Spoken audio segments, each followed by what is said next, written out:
this point, every information portal is saturated with mindfulness content. But this show is a unique, unusual, curious take on mindfulness. Some of what you hear will be completely new to you.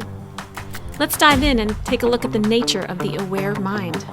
I invite you to deepen your awareness so that you may be liberated and inspired. We are here with Sarah Vallely, mindfulness teacher, coach, and author. Sarah has been teaching meditation and mindfulness for the past 2 decades, training and certifying others to teach mindfulness. Sarah is the author of 4 books. Her latest book is titled Tame, Soothe, Dwell, the 55 Teachings of TSD Mindfulness. In today's episode, we discuss the meaning of the word mindfulness and whether or not it's being overused in the media. We discuss mental neutrality. We talk about how to be less judgmental and how to acknowledge difficulty. I'm Jacob DeRosset. I'm here with Sarah Vallely. Sarah, how are you? I'm doing great, Jacob. Thank you. Has mindfulness become a cliche? This is a question that I've been thinking a lot about the last year. Is the term mindfulness overused? Is the term mindfulness losing its meaning? I think the places you would hear it is in the media, when you go to the grocery store and see that, 3 or 4 of the magazines have the word mindfulness on the front cover. Which is great. I'm glad that it's becoming such a big deal. I guess the part that is frustrating for me is specifically several months ago, I was on Clubhouse. Have you heard about the app Clubhouse? Nope. Okay. So it's this social app and it doesn't use anything that's visual. So no pictures, no text. It's all voice. And I was just shocked by all the misuse of the word mindfulness. But going back to this idea of cliche, did you know that the word cliche is a French term meaning to produce a print or stereotype? And a stereotype is a printing plate used to print duplicates. I did not know that. That is interesting. Isn't that cool? Oh, I don't know that I hear the word mindfulness being overused, but I will say I hear the term mindfulness being misused all of the time. I really like to either go inch deep, mile wide, or inch wide, mile deep with things. I don't have a moderate bone in my body. When I hear like the word being spread and spread and spread, and then people almost never knowing what it actually means, that irks me. I'm with you on that. That one gets me. I do have this fear that the word mindfulness is going to lose its meaning. Are we going to get to a point where people are going to start glossing over the word mindfulness? They're going to be like, oh, tune it out. I hear that all the time. I think it's kind of like when you hear Freebird on the radio and then you're like, oh my God. Or worst case, you hear Sweet Home Alabama by Leonard Skinner and it's on the KFC commercial. So you just hate that song. But then every once in a while, though, this is where I leave hope open that like every once in a while, it'll hit you just right. And you'll leave it on and you're like, wow, this is a really good song. That's awesome. Yeah. But going back to what you were saying about the misuse, this is what I think people are doing. Even really educated people who have masters in some type of mental health, people in high places are misusing this word. But I think what people are doing is they're using the word mindfulness to describe anything that is relatively alternative and relaxing. People will say breathing exercises are mindfulness, affirmations are mindfulness. Anything that's just a little bit alternative and relaxing, that must be mindfulness. I started practicing mindfulness before it was popular, and I learned mindfulness through Buddhist teachings. So to me, mindfulness is definitely associated with the Buddhist teachings. So it's hard for me to even separate mindfulness from Buddhist teachings, but I totally get why the media is doing that because people will be apprehensive if it's connected to Buddhist teaching. So I get that. Well, from my understanding, originate from Buddhist teachings, but they're all under the contemplative arts that like a lot of contemplative practices that overarch Stoicism and the Greeks and Romans and all that. So all that is under the umbrella term of contemplative practices. Mm-hmm. But mindfulness specifically stems from the Buddha and Buddhism, I believe. But you can practice that without subscribing to Buddhism. I was actually listening to this debate a while back. If somebody was like washed up on shore as a baby on a desert island and raised themselves, could they essentially get to a place where they would practice mindfulness could they happen upon a contemplative art of their own or contemplative practice of their own without having any influence from anything else? What you're asking is mindfulness a human trait that we're born with? Is it just eventually going to come out? Yeah. Yeah. Mindfulness is one of the 7 factors of enlightenment. So that's where it fits into the Buddhist teachings. If you're trained in insight, Vipassana meditation, mindfulness has a very specific term and method.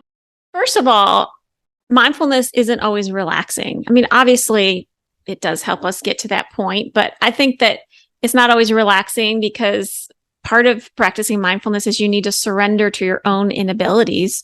You sit, you meditate, and you realize, holy shit, I have no control over my mind. Like my mind is bonkers. That's not very relaxing. Yeah, I know. It's humbling is what it is. It's humbling, which is important. And when you begin starting mindfulness, you usually start hearing all this chatter that you weren't aware of before. That can be loud, but then eventually, after a few months, it calms down. In essence, practicing mindfulness is a huge ego check. Mindfulness is not about relaxation. It's about awareness. So breathing exercises are not mindfulness. Affirmations are not mindfulness because it involves bringing something into the moment that wasn't naturally there. Affirmations are great. I teach affirmations. Please use affirmations. Just please don't call them mindfulness. Breathing exercises are great. Just please don't call them mindfulness. Mantras are not mindfulness. Again, for the same reason that affirmations are not. You're bringing something into the moment that's not naturally there. Turning on the music before you sit down to meditate is not mindfulness, right? You're setting up a stage. Mindfulness is about just being in the moment as it is. Receiving psychic information is not mindfulness. That's great. I'm a huge fan of people who are intuitive, but it's not mindfulness. It's something different. So what mindfulness is, first and foremost, mindfulness is paying attention to the physical world. That is paying attention to the sounds in your physical environment, paying attention to the sensations in your physical body with eyes open, noticing the details of your physical world. If you're breathing, that's physical. If mindfulness is about bringing nothing in and it's just paying attention to the physical world, there is a direction of attention that has to happen there, right? Like you have to essentially make a decision, am I going to pay attention to this or not? Or you have to remind yourself or cue in to pay attention to the physical world. So what is that directing of attention? How does that fit in basically if you do have to direct your attention to the physical world? Good question. So I said that the primary purpose of mindfulness is paying attention to your physical world. The secondary important part of your practice is paying attention to your emotions and your thinking. And I also like to include in their energetic sensations because I work with a lot of healers. And then there's one last piece to that. Mindfulness is also paying attention to the way you're paying attention. Are you bringing some judgmental attention to the moment? Are you being curious? So to answer your question about directing the attention, so that depends on what specific mindfulness practice you're practicing. And if you're having a sitting practice, there are only 2. One is single pointed focus, which is you are choosing a stimulus and you're focusing on it. And that would be something from the physical world that you would choose, either your breath, body sensations, sounds in the environment, or with your eyes open looking at something. The other type of practice is called open awareness. And open awareness is noticing whatever comes into your consciousness, as if your consciousness is a screen and you're just noticing what's coming in on that screen, whether it does come from your physical world, whether it is a sound, or is it a thought or an emotion. So it depends what you're practicing. And the advanced mindfulness meditators do both at the same time. They're focused on their breath usually, and then they're also open to what might pop into their consciousness. I know that certain teachers do make a differentiation about the depth of experience that you're having. So if I'm aware that I am aware, do you make a differentiation of that self versus this self that is the doing, that is the talking, that is the thinking, or do you not differentiate those two? I might use different words. I think the idea of becoming mindful of what type of attention you're bringing into the moment helps with that. So if you are bringing in some real distraction, you are aware that you are distracted. So those are different layers, right? There's the awareness, exactly, that deep awareness that, yes, I'm aware, but then there is the part of me that's distracted. But do you make it a point to really parse those out with people? My primary focus and my work is trauma healing. So if you're coming at it with a trauma healing approach, that's secondary. Yeah. What's really primary is to help people become aware of their emotions and feel those emotions and notice how those emotions are in their body. And the self-compassion practice is so important. So I push those other pieces more in the work that I do. The other term I wanted to bring up is non-judgmental. And I don't know if the term non-judgmental is becoming a cliche. I think my bigger concern about the term non-judgmental is I think it's unclear. The traditional definition of mindfulness is non-judgmental awareness. Okay, maybe if you've gone and taken 8 classes in mindfulness, maybe you know what that means. But if you're someone that doesn't know about mindfulness and hears the definition of mindfulness being non-judgmental awareness, I think it's unclear. I don't know. What do you think? Yeah, and I think it could steer somebody into thinking like, okay, so let's say they sit down and try to practice mindfulness and they get judgmental, they would think that they weren't doing mindfulness. And exactly. And that's why what I teach is becoming aware of what you're bringing into the moment, what type of attention you are. If you're in judgmental attention, that's okay. Just be aware that that's where you're at. So I wonder, when you hear this term non-judgmental, do you truly understand what it means, or do you understand what it doesn't mean? It means to not be judgmental, but it still leaves a lot of unanswered questions. If you're not being judgmental, what are you being instead? Well, I would assume the answer would be non-judgmental, but that's probably not the case, right? Well, yeah, but non-judgmental, what does that mean? I mean, that's my whole point. Like, this isn't clear. Yeah. So what does that mean? What does the word non-judgmental mean? I mean, without judgment, I would say, right? Like, that's the only thing I could come up with. Well, that's frustrating, right? Because you're trying to define it using the word judgmental, but can we define it without using the word and judgment? Then I don't know. What is it? So I made a little list of what possibly could be. If we're not being judgmental, maybe we're being open, maybe we're being accepting, maybe we're being tolerant, and maybe we're being neutral. So when we hear this term being non-judgmental, maybe that's how we should define it, right? Being open, accepting, tolerant, neutral. I use the term mental neutrality. Oh, yeah. Yeah, you've used that term. Yeah. Instead of inviting people to be non-judgmental, I invite them to be mentally neutral. And the reason is because the mental part is because it doesn't mean that you have to be emotionally neutral. That's like opens so much for my clients when they realize, oh, I can be in the emotion. I'm just letting go of the mental part of the judgment. I think one of the biggest misconceptions about the word non-judgmental in relation to mindfulness is people think they have to be emotionally neutral. I use the word neutral because it means we let go of that positive and negative perspectives temporarily, even if it's just long enough to give ourselves self-compassion to move through the emotion. So I got a question for you. What is something that you feel neutral about? So this is a hard question. I ask my clients this, and it takes them a long time to answer. Yeah, I know it's going to take me a minute. We have positive and negative attached to almost everything. So mine is an avocado. I feel neutral about an avocado. I eat one every day. I put it in my smoothie, but if I miss it, it's fine. About the only thing I could come up with right now is sparkling water.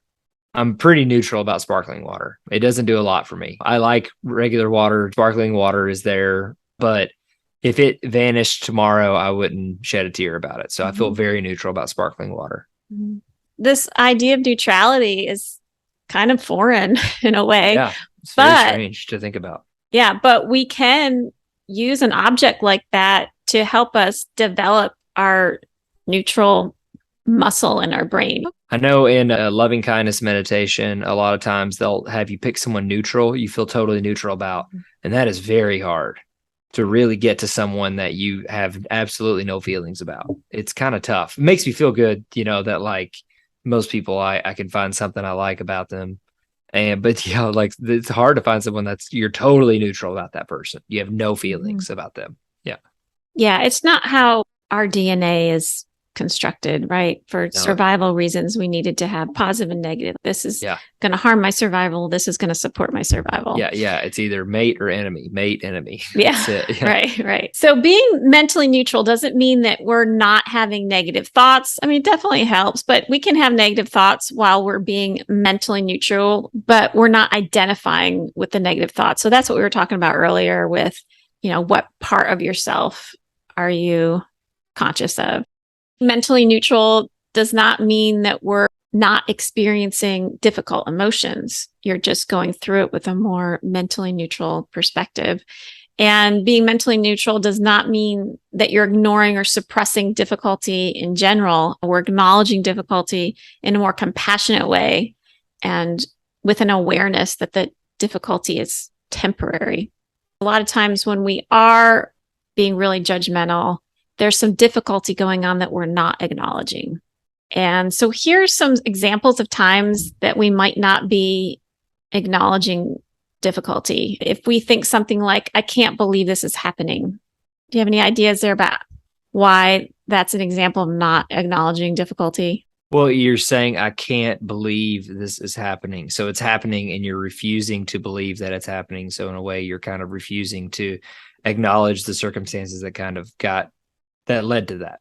Yeah, I think that's perfect. You're definitely not leaning into whatever the situation is, and you're pushing it away. You're resisting. There's a lot of resistance in that statement. So an example of mental neutrality in the same situation is, I accept this is difficult. It's kind of like a mic drop. Yeah. Yeah. I accept that this is difficult. Yeah. Another one would be, people shouldn't act that way. So that might be an example of being judgmental or not being mentally neutral.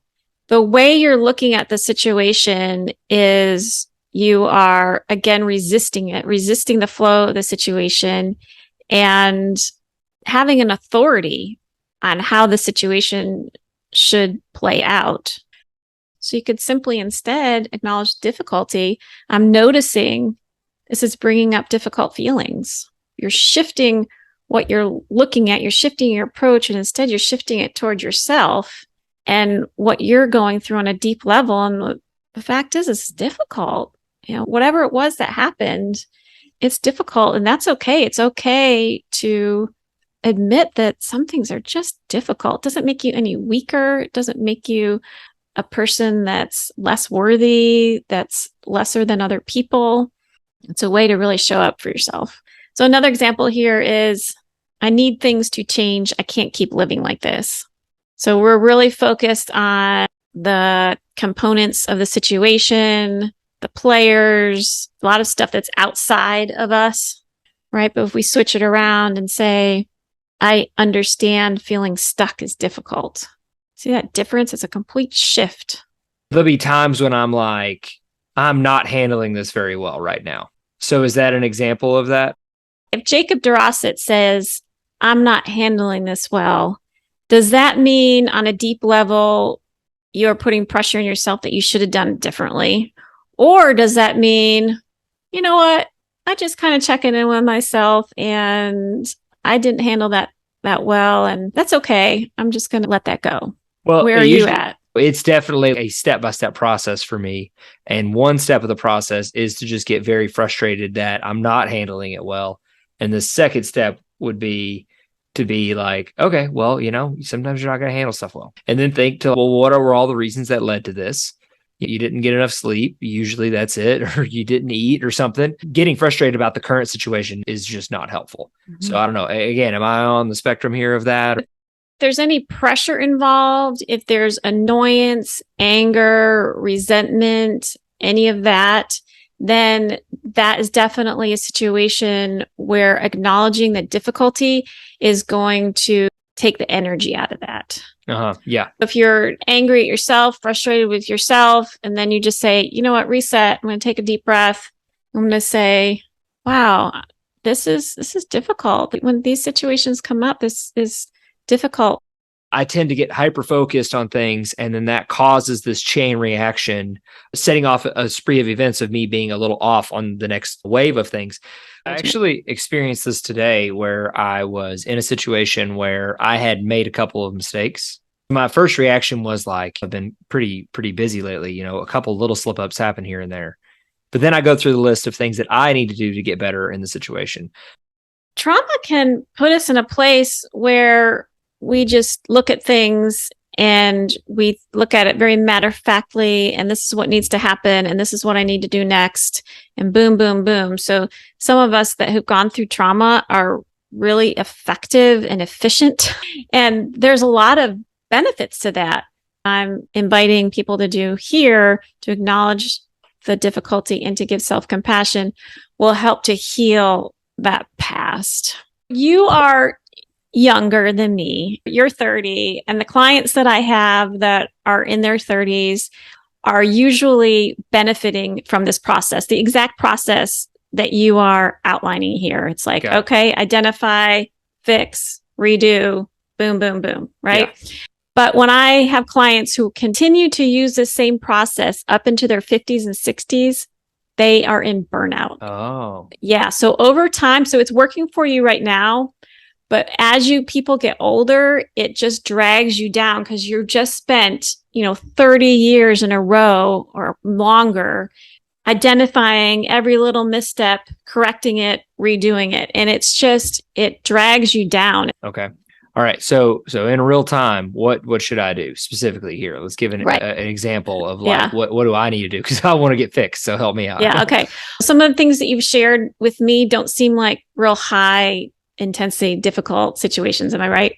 Yeah. It's all just normal stuff, which makes it 3 times more annoying or 10 times more annoying. Then just a simple redirect might be good for you. And that's just taking a 2-minute break, whatever you're doing, step away from your desk and listen to the birds for 2 straight minutes, or listen to your breath for 2 straight minutes. I think something simple like that would be a nice just cycle breaker for you because it's not a highly difficult situation.